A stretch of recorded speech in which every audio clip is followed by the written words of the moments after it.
Do you struggle with stringiness? It can be so frustrating when your curls dry stringy and just end up super frizzy and limp. Well, in this video, I'm gonna walk you through some of the common mistakes that I have made that have led to a lot of stringiness when my curls dry. And I'm also going to show you some ways that you can create more curl clumps. If you are new to my channel, welcome. My name is Gina, and here I make videos all about naturally curly hair. I love doing simplified step-by-step tutorials, talking about the science of hair and really helping you problem solve so that everyone can achieve healthier hair. And if you're a returning subscriber of mine, thank you so much for coming back to my channel. Let's go ahead and get started with the common mistakes that lead to stringiness. I first wanted to preface by saying that stringiness is not necessarily bad if you like the way that your curls look. Sometimes if you have thin hair or very low density hair like myself, it can just look stringy even when it does dry and even when you do implement a lot of these techniques. So this is not necessarily a bad thing unless if you're not happy with the results that you get.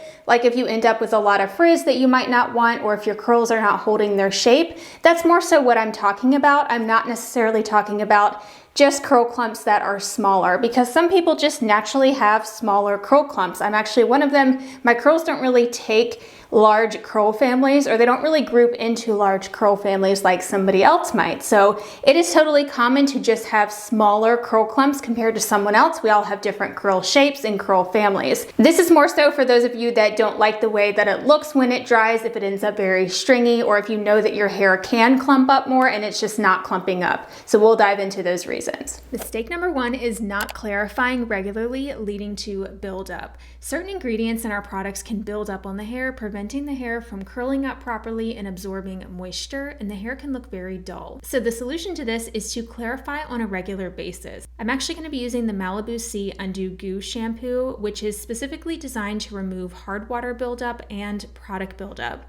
Hard water buildup can really make the hair look very dull, and anytime that you have a lot of buildup on the hair, it can often lead to stringy curls because it just doesn't clump together because it has so much buildup on the surface. So this is a super strong clarifying shampoo. It's also a chelating shampoo, which means it can remove those hard water minerals.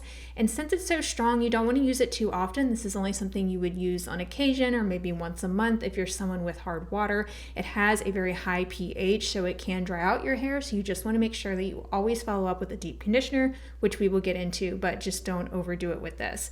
If you're someone who doesn't have hard water, then you could just go with a regular clarifying shampoo. It doesn't have to be one this strong. I can put some other recommendations linked for you down below of just regular clarifying shampoos that aren't quite as stripping. Mistake number two is not deep conditioning regularly, leading to so much dryness.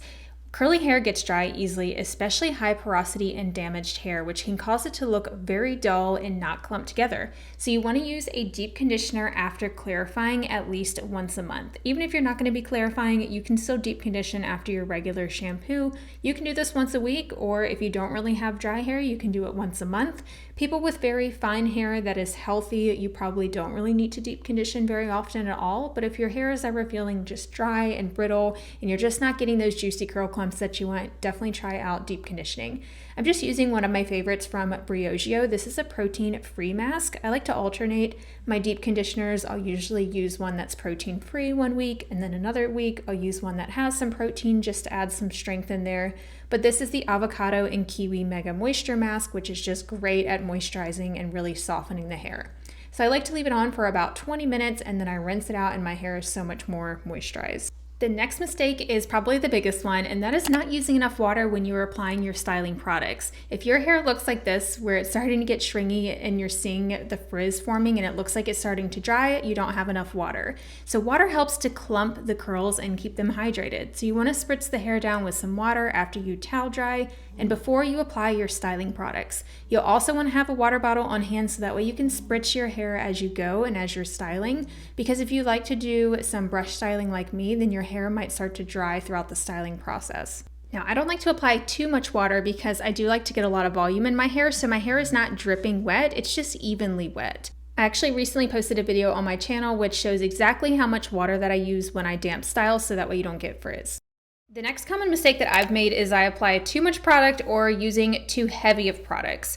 If you're using too much product, it can make your hair look very stringy and almost wet looking even once it's dry. The solution to this is to start small and be sure that you emulsify the product in your palms because it can actually make it spread easier, and a little can go a long way, especially if you're using a cream like this one from Bounce Curl. It's the Clump and Define cream. It's one of my favorites for creating really nice curl clumps. If you did happen to apply too much product, just microplop with a hair towel to absorb any excess product. This is just where you take a hair towel and you scrunch your hair gently with it, and that will soak up the excess product. Another way to tell if you've used too much is if you can see the product on your hair. Like if it looks white on the surface of your hair, that's too much. You shouldn't be able to see it. The product should soak into your hair. Also, be mindful of using products that have too many oils and butters, especially if you have fine hair. Avoid products that contain things like coconut oil or shea butter within the first few ingredients. The next common mistake that's led to a lot of stringiness for me is not using any styling techniques or not using them properly. Styling techniques such as brush styling or praying hands or finger coiling can really help to enhance the curl clumps. You can see how my curls look here when they have product in them but they're not styled.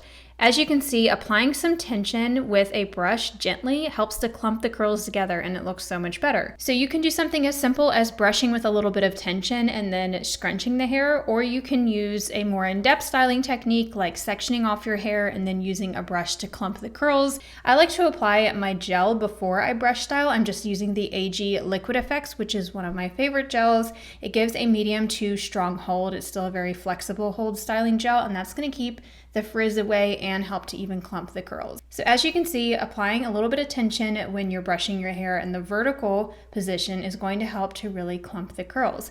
If you don't want your hair to be too clumped, I definitely recommend separating some curl clumps while your hair is still wet. You can do that using a comb or you can just use your hands, but you can see how much less stringy it is when the curls are clumped together. And they're gonna last so much longer and they won't get as stringy on next day hair if they're more clumped on wash day. And the curls do come back once you scrunch even after combing through, and this also just helps my hair to not look too sparse and see-through because it's low density. If I overclump it, it can look very thin. Also, if you are not brushing properly and you're just using your brush to brush your hair straight down, you see how stringy that looks. If I'm not using the brush at the right angle or if I'm not applying enough tension, a brush can make your hair look stringy if you're not using it right.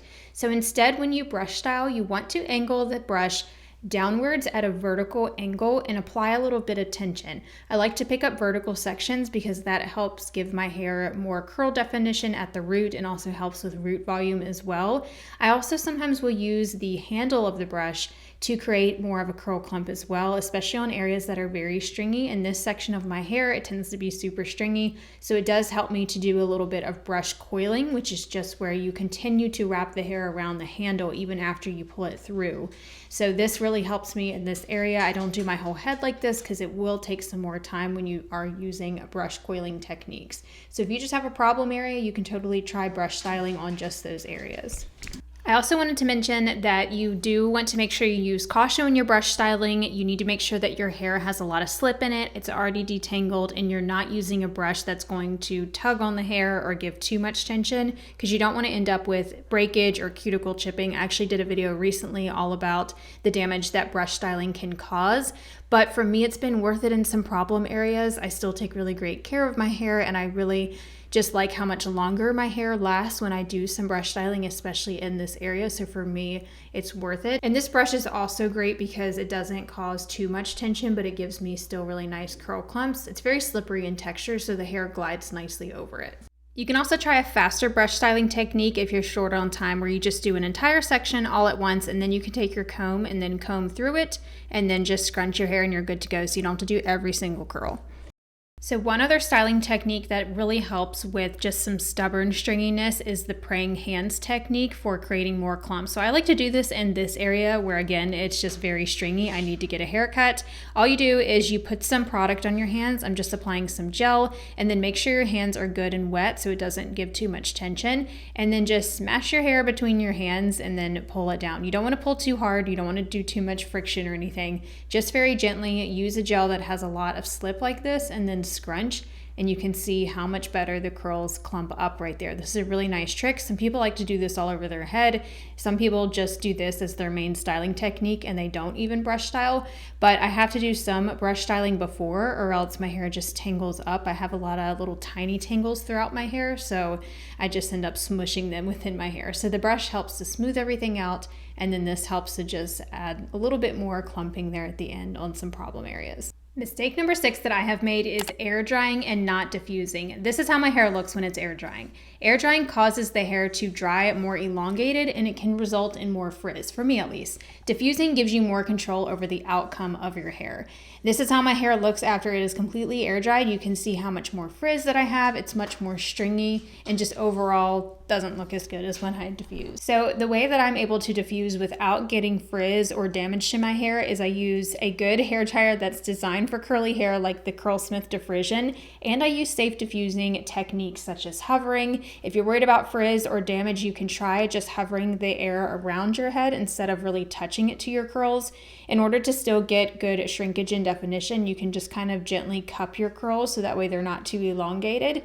Or you can plop your hair over the counter and then hover diffuse. I definitely do that a lot just for the first few minutes of diffusing, and then I go in and do more scrunch diffusing to actually get more shrinkage and definition in my hair and get a lot more volume.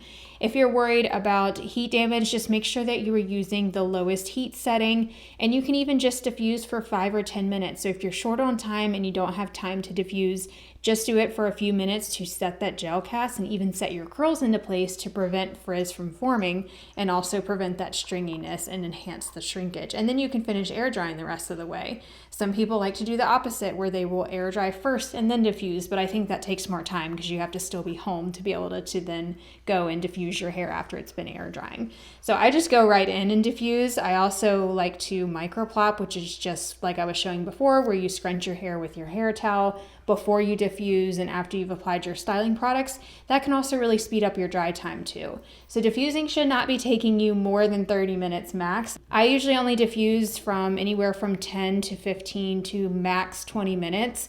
I don't stand around forever and diffuse my hair. I also have low density hair, which definitely dries a lot faster. So mistake number 7 is not scrunching out the gel cast. So whenever you use a gel, your hair will dry looking a little bit stringy, and this is normal and expected, and that's actually what you want to prevent frizz and to keep your curls intact all day.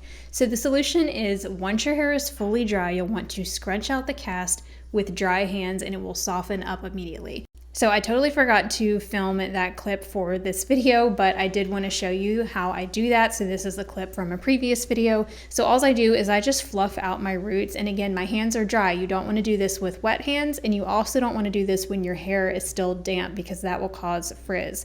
And I just go around and I scrunch out the cast. And then the curls are going to look frizz-free and they're not going to be crunchy or stringy. So if you're skipping this step, you're probably dealing with a lot of stringy curls. However, when it's very humid outside, or if I really want my curls to last, or if I'm going to bed, I will leave the cast in until the next morning and it will gradually release throughout the night, or it will gradually release throughout the day. You can also use a little bit of oil if it's really looking stringy, so that can help to soften things up even more. Just don't use too much. Just a few drops of oil are good. And you can even go in with your diffuser afterwards to scrunch out the cast even more. So if you accidentally applied too much gel and it's still looking stringy even after you've scrunched, maybe use your diffuser afterwards to break up that cast even more. So here's a before and after from the actual wash day that I was just showing you guys before. This is before scrunching out the gel cast, and then after you can see how much less stringy that it looks and the curls are still intact. I've always said that if your hair frizzes up immediately after you scrunch out the gel cast, then you're not using a strong enough hold. So the last and final mistake that leads to stringiness is not keeping up with your regular trims. When your hair grows out, the ends get thinner, especially if your hair is damaged. You can see where my hair is thicker at the top and it's a lot thinner down at the end. So the solution for this is to get regular trims every few months just to maintain thicker ends.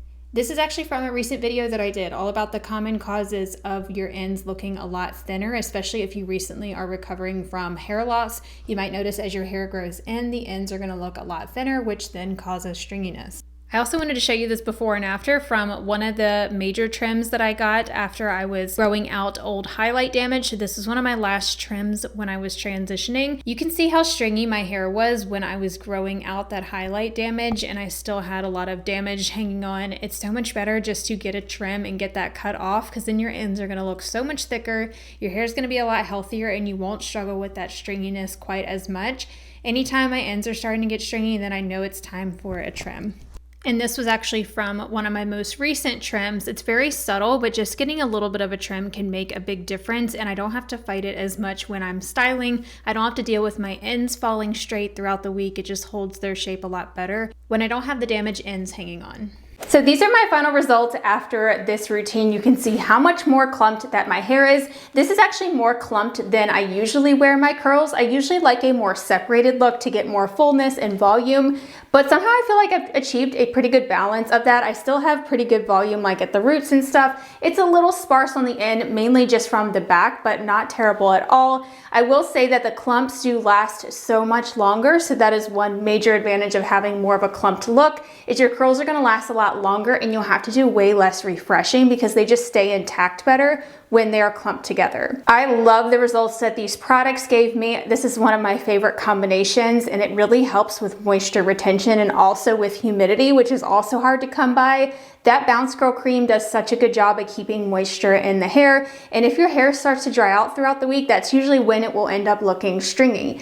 And the AG gel, that's just one of my all-time favorites. It has humidity blocking ingredients. It's also very moisturizing, and it's also very long lasting, but the hair still feels very soft. It's one of those gels that you still have hold even when you scrunch out the cast, and you can have soft, flexible curls, but they're not frizzy. They still have hold. So I will link you to all these products if you're interested in getting them in the description box down below. If you want to see any more of these mistake type videos, definitely let me know in the comments. I've done quite a few other ones. I actually have a whole playlist on my channel that's dedicated to problem solving. So if you're experiencing a particular problem or a symptom with your hair, definitely check out that playlist because I'm sure I've made a video on it. And if I haven't, please let me know. And if you didn't already see one of the recent videos that I posted, it's all about some of the common causes of thin ends and how to fix them. This is very similar to struggling with stringy curls, so I will have that video linked right here on the screen. It will give you even more tips for achieving more fullness at the ends, especially if you recently suffered from hair loss and you're dealing with a lot of stringy, thin ends. So I will talk to you over there. Bye everyone.